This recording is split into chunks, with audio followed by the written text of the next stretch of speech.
स्वतंत्रता के बारे में कुछ बताएं।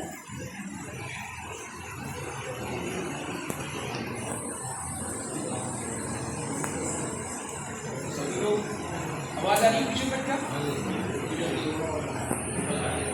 जैसे लक्ष्य लाइब्रेरी के संचालक आदरणीय प्रवेश सर जी, साथ में सहयोगी आदरणीय नरेंद्र सर, उनके सहयोगी श्री प्रमोद कुमार सर, कुशल संचालन कर रहे ऐसे धर्मेंद्र जी, और स्वयं को एक तपस्या की भट्टी पर दबाकर संघर्ष करके सफलता की ओर अग्रसर करने वाले ऐसे प्रिय विद्यार्थी।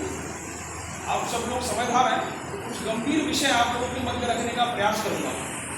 मैं कई सारे विद्यालयों में गया हूँ, तो मैं जिस स्तर के विद्यार्थी होते हैं उनसे उस स्तर की बात की है। आप लोग सब शायद 12th प्लस होंगे, 12th से नीचे कोई तो नहीं है।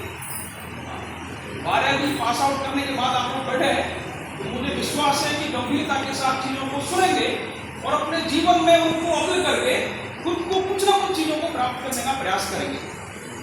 हम लोग भारत के बारे में डिस्कस करते हैं। आज हम स्वतंत्रता दिवस मना रहे हैं। चिंतन करना चाहिए, क्या हम आजाद होने से पहले गुलामी की स्थिति में थे? क्या आज भी उस श्रेणीबद्ध चीजों से गुजर तो नहीं रहे हैं? क्या उन प्रकार से कैसे हमने आजादी को प्राप्त करके, क्या उस आजादी का अनुपालन करके हम अभी वर्तमान में आजाद हैं क्या? क्या मन से आजाद हैं क्या? क्या अपने शरीर से आजाद हैं क्या? क्या अपने आसपास के उत्कृष्ट चीजें जो विभिन्न प्रकार के व्यवधान उत्पन्न हो रहे हैं, क्या उनसे आजाद हैं क्या? क्या हम पढ़ते समय डिस्ट्रैक्शन से आजाद हैं क्या? क्या फोन से आजाद हैं क्या? क्या हम आने वाले विभिन्न प्रकार के डिस्ट्रैक्शन से आजाद हो पा रहे हैं क्या? विद्यार्थी को चिंतन करना चाहिए। हर व्यक्ति के अंदर निरंतर चीजें उठती हैं कि हम इतने विभिन्न प्रकार के डिप्रेस, आज का युवा कहता है मैं डिप्रेशन में आ गया। अरे भाई, ऐसी जवानी कायरता कहलाती है कि तू डिप्रेस्ड हो जाए। हमको निरंतर चीजों को सोचना चाहिए, विचार करना चाहिए कि हम जी रहे हैं अपने जीवन काल का जो समय है वो मूल समय जा कहाँ रहा है। हम कभी भी चिंतन नहीं करते। हमें चिंतन करना, चिंतन व्यवस्थित रूप से अपने निरंतर चीजों को आगे बढ़ाने पर करना। स्वतंत्रता दिवस के बारे में आप सब लोग जानते हैं, मुझे बताने की आवश्यकता नहीं है, लेकिन बताऊंगा आपके भविष्य के बारे में कुछ चीजों को। हमारे अंदर, सबके अंदर योग्यता भरमार है, लेकिन आवश्यकता है उसको दिशा देने की। हमारे यहाँ कहा जाता है कि अमंत्रम अक्षरम नास्ति, नास्ति मूल मनोषगम, अयोग्य पुरुषो नास्ति योज कस्त्रत दुर्लभा। इसका हिंदी अर्थ सुनना, गंभीरता के साथ सुनेगा, उसके अंदर परिवर्तन आएगा, निश्चित कह रहा हूं। ऐसा कोई अक्षर नहीं जिससे मंत्र ना बन सके, ऐसी कोई वनस्पति नहीं जिससे औषधि ना बन सके। कोई भी पुरुष, कोई भी महिला, कोई भी बहन, कोई भी विद्यार्थी अयोग्य नहीं है। योजना मात्र ही दुर्लभ है, प्लानिंग करने की देर मात्र है। जिसकी प्लानिंग अच्छी हुई उसने अपने आप को सफल किया। जिसने अच्छी प्लानिंग के साथ अपने निरंतर सीढ़ी को चढ़ने का काम किया, वो लक्ष्य को प्राप्त कर पाया। वो लक्ष्य प्राप्त करना एक उत्कृष्ट ऊंचा लक्ष्य देखना सामान्य बात है, लेकिन उसको प्राप्त करने के लिए क्या प्लानिंग करनी चाहिए वो असामान्य बात है। और उस प्लानिंग के बाद में सतत प्रयास करना, चाहे व्यक्ति, यही तो मंत्र है अपना। सतत चलना, यही तो मंत्र है अपना। निरंतर चलना उस लक्ष्य के प्रति। लक्ष्य बढ़ते चरणों के साथ चले हैं कोटि चरण, दूर ध्येय मंदिर हो फिर भी मन में है संकल्प सघन।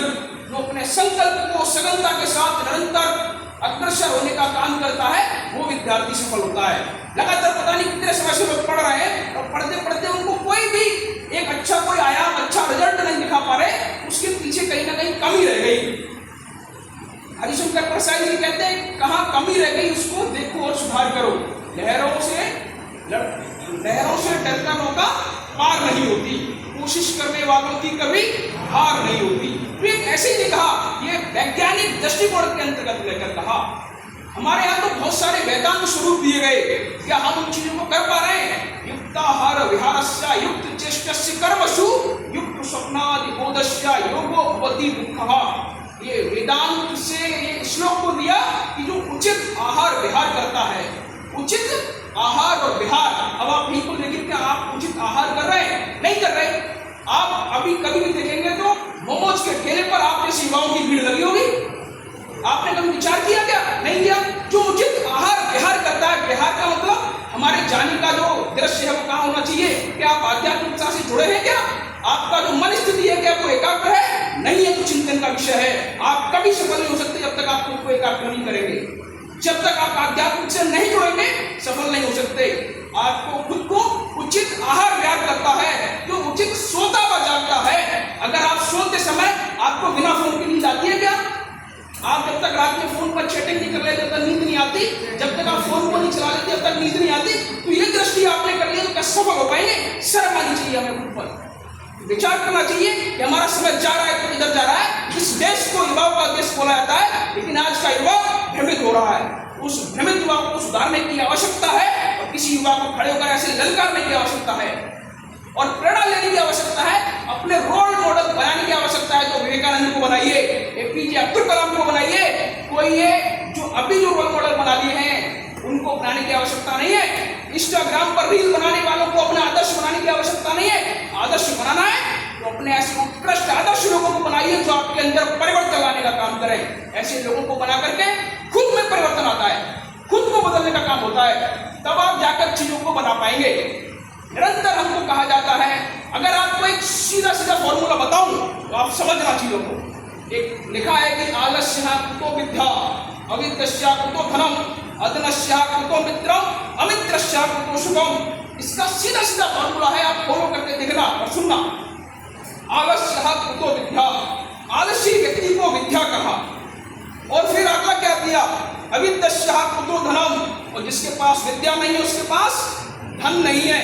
और अविद्या कुतो धनम, अधनस्य कुतो मित्रम, और जिसके पास धन नहीं है उससे कोई मित्रता करेगा क्या? नहीं करेगा। अमित्रस्य कुतो धनम और अधनस्य कुतो मित्रम, अमित्रस्य कुतो सुखम। क्या जिसके पास धन नहीं है, जिसके पास मित्र नहीं है, उसको सुख होगा क्या? नहीं होगा। तो सुख की परिभाषा आलस्य को दूर करने से आती है।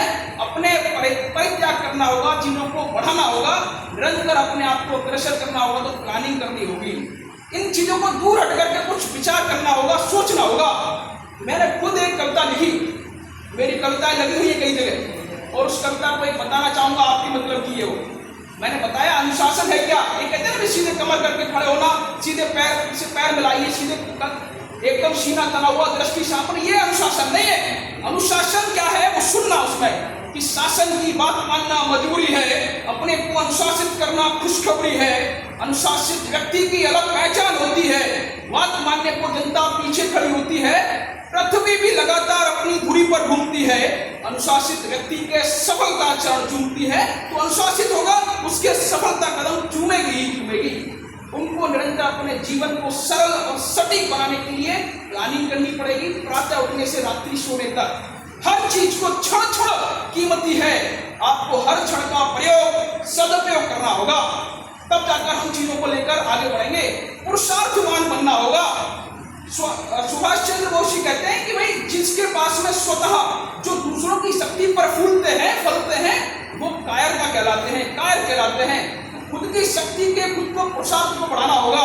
कहा है ये तुंग हिमालय किसका है, उतुंग हिमालय किसका है, हिमगिर से नदियां गरजे, जिसमें पौरुष है उसका है। जिसके अंदर पौरुष है उसके पास शक्ति है, विद्या है, बल है, ज्ञान है, धन है, मित्र है और सब कुछ उसके पास में है। लेकिन जिसने कभी संघर्ष नहीं किया, प्लानिंग नहीं की, अपने विद्यार्थी जीवन के प्रति ईमानदार नहीं रहा, वो व्यक्ति कभी कुछ नहीं प्राप्त कर पाया और केवल वो फोन पर रील माध्यम में वहीं पर रील बनकर रह जाएगा, रियल नहीं बन पाएगा।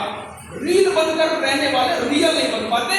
तो आज संकल्प लीजिए, आज से मैं अपने जीवन में परिवर्तन करके रील की दुनिया से हटकर रियल की दुनिया की ओर आगे बढ़ूंगा और निरंतर जीवन को आगे बढ़कर अगले आने वाले 6 महीने में एक ऐसा परिवर्तन करके दिखाऊंगा कि लोग समय लेंगे मुझसे मिलने के लिए। मेरा समय जो लगेगा वो मेरे लिए लगेगा, फिर लोग मेरे से मिलने के लिए समय मांगेंगे। ऐसा खुद में परिवर्तन लेकर आज 15 अगस्त से अगले 15 अगस्त तक के लिए खुद को एक करिए, एक अलग प्रकार की प्लानिंग के साथ में निरंतर अपने लक्ष्य के प्रति अग्रसर होने का काम करूंगा और सारे रियल दुनिया में आकर रील वाली दुनिया को बाय बाय कर दूंगा। तो मुझे विश्वास है आप लोग इस प्रकार की चीजों को आगे बढ़ाएंगे। इतनी बात को कहती हुए अपनी वाणी को विराम देता हूं। भारत माता की जय, भारत माता की जय।